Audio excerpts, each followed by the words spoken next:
Buenos días. En primer lugar, quería agradecer al comité organizador la aceptación de mi propuesta y la posibilidad de hacerlo de manera, digamos, a distancia, ¿no?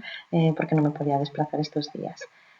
Bueno, en esta breve presentación voy a tratar de ofrecer un panorama general sobre la importancia en el cambio de perspectiva en la visión de las mujeres artistas y trabajadoras en la Grecia antigua. Tal tema, ¿no?, está imbuido de un axioma que afecta a la visión que tenemos de la antigüedad y de lo griego en particular. Y es que la Grecia antigua, concretamente la ciudad de Atenas, es un espacio que nos resuena en la cultura popular como la cuna de la democracia, la cuna de la filosofía, la cuna del teatro y una serie de valores que se han convertido en axiomas en nuestro pensamiento. Pero la realidad es que el mundo griego, el mundo ateniense, era un mundo tremendamente desigual, un mundo basado en la exclusividad de un sistema político que efectivamente permitía la participación del pueblo, pero solamente de aquellos que se consideraban parte del pueblo, es decir, varones mayores de edad. Fuera quedaban las mujeres, los esclavos y la población dependiente. Por lo tanto, esta idea de la filosofía, de la democracia y de los axiomas nos están condicionando fuertemente en interpretar lo que es una sociedad antigua en la que el padre, que en griego se diría el Kyrios, es el dueño de todos y cada uno de los miembros de la unidad productiva que llamamos oikos. Esta sociedad patriarcal implica que el único sujeto con capacidad de palabra, con capacidad de defensa y con autoridad es el varón, el adulto responsable del resto de los miembros. Eso, que tiene una importancia jurídica, que tiene una importancia económica, quien firma los documentos, quien recibe las herencias, también va a tener una importancia axial en el trabajo, tanto en su visibilidad como en el cobro de los pagos. Y eso es lo que nos ha condicionado en la interpretación de buscar trabajadoras en la antigua Atenas. En los primeros trabajos, ¿no?, cuando se ha intentado hacer una lista de, bueno, ¿qué sabemos de las artistas? En la antigüedad se cita, porque es prácticamente el único fragmento que tenemos, esta recopilación de Plinio en su Historia Natural, donde nos referencia a 3 artistas femeninas: Timareta, Aristarete e Irene. La verdad es que más que presentar el texto quería traerlo a través de un cuadro para dejar claro que, si bien cada una de ellas, en el caso de Irene no lo sabemos, son conocidas por una obra, un panel en el templo de Artemis Efesia, uno de los grandes espacios sagrados de la antigüedad y por lo tanto un lugar de negocio donde se pagaban muchas obras por encargo, o una pintura de un Asclepio, ¿no?, lo que tenemos clarísimamente es de quién son hijas estas artistas. Además, todos los padres, en el caso de Micone, Arcos y Cratino, son también pintores. Es decir, que esta lista de mujeres artistas, de mujeres pintoras, está fuertemente condicionada por el hecho de que sus padres, que eran pintores de mayor relevancia, las toman bajo su tutela para enseñarlas el oficio, y digamos que es una excepción que les permitan ejercerlo. También me gustaría decir que estas artistas son bastante tardías, estamos ya en época helenística, por lo tanto, cuando nos retrotraemos más atrás no encontramos ni un solo nombre. Esta situación, que al principio nos parecía, bueno, lógica, porque las fuentes no hacen más que insistir en una división simbólica de los espacios, es decir, que el espacio del varón es el ágora, la vida pública, por eso el varón griego es el encargado de hacer la compra, es el que lleva a cabo los negocios y el que sale todos los días acompañado de un esclavo, mientras que la mujer está dentro del oikos, ocupada de las labores, atender a los esclavos, tejer, y su lugar por excelencia es el gineceo.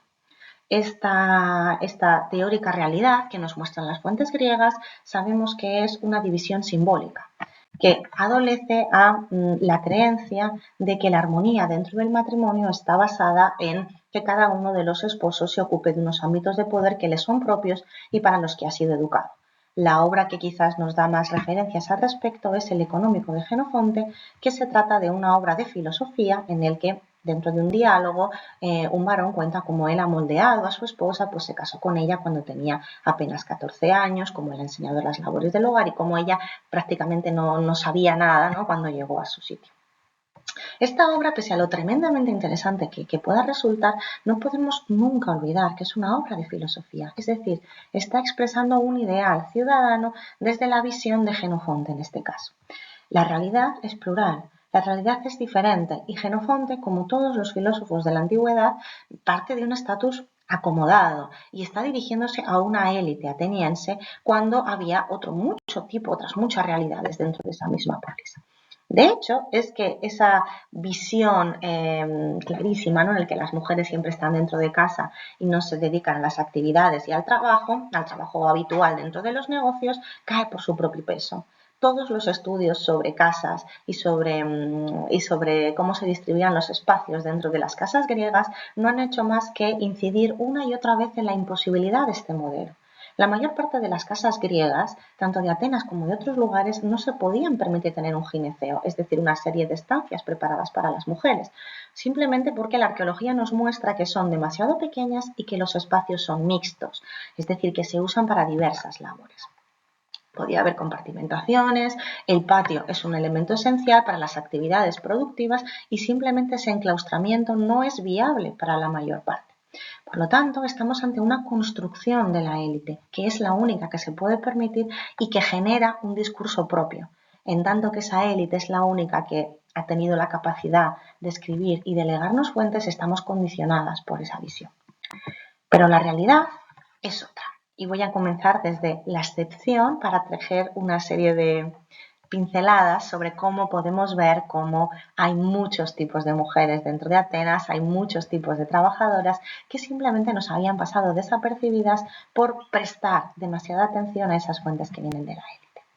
En los análisis de pintura griega, que es, digamos, una de las fuentes iconográficas por excelencia del mundo griego, llamó la atención esta pieza de altísima calidad que es la Hydria Caputi, donde se representa una escena de diversos talleres pintando cerámica, ¿no? Y en una esquina un tanto elevada, profundamente concentrada, vemos a una mujer joven que está pintando un vaso, ¿no?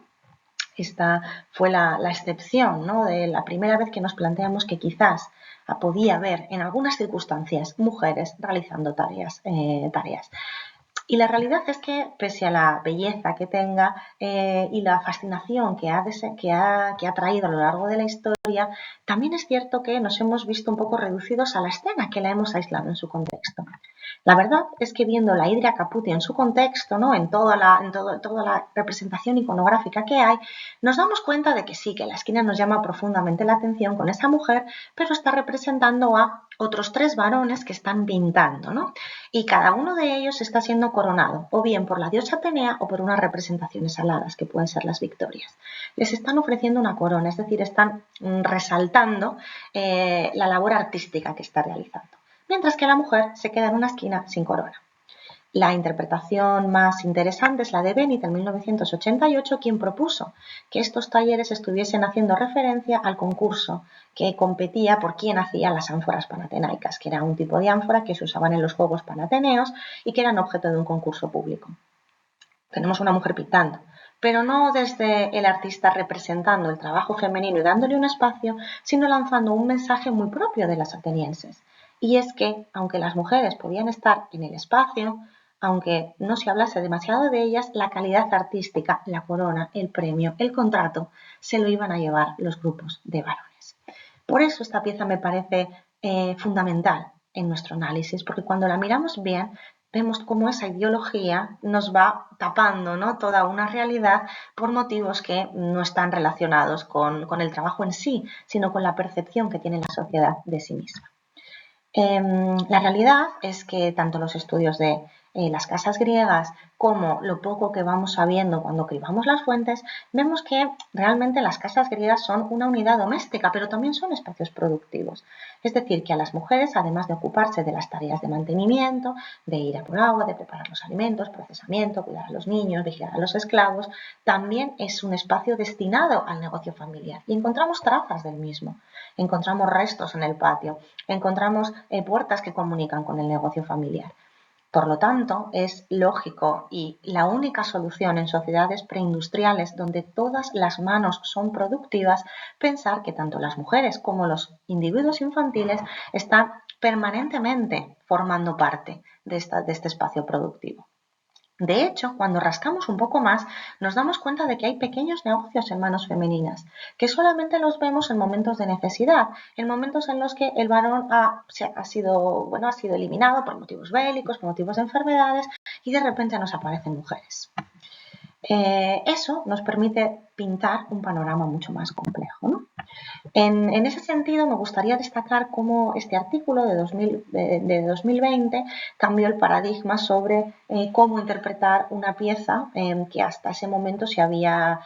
dado, por supuesto, que provenía de talleres masculinos. En este artículo de Dipylon Mistress se hizo un estudio sobre la decoración que tienen estos enormes vasos cerámicos de época geométrica y que son marcadores de tumbas. En la mayor parte de estos vasos encontramos una decoración de patrones que propusieron estos investigadores que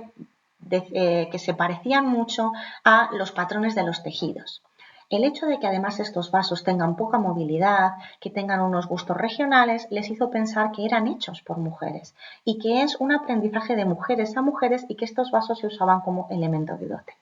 La verdad es que esta interpretación, que quizás no ha recibido el eco que mereció en su momento, ha sido modelo de inspiración. Por ejemplo, a mí me ha servido mucho para volver a repensar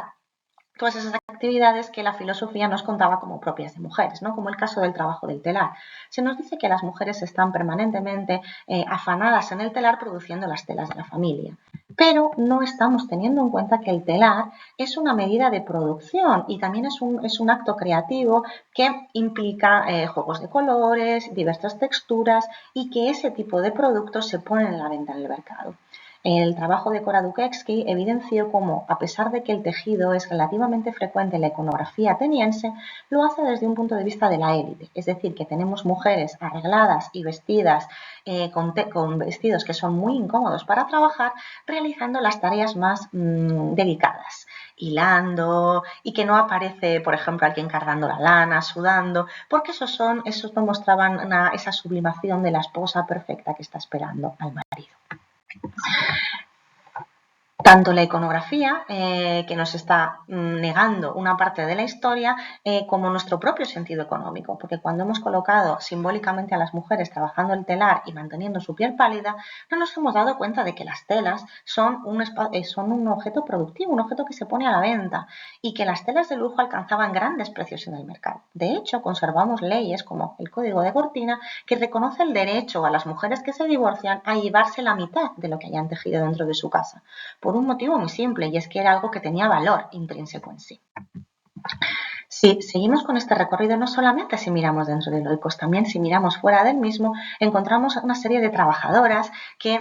son visibles en el momento en el que sus esposos no están ahí. En torno a la guerra del Peloponeso, cuando Atenas sufre la pérdida de un gran grupo de varones, nos empiezan a aparecer mujeres trabajadoras que están poniendo a la venta sus productos. Mi propuesta es que siempre han estado ahí, solo que nosotras no las hemos visto.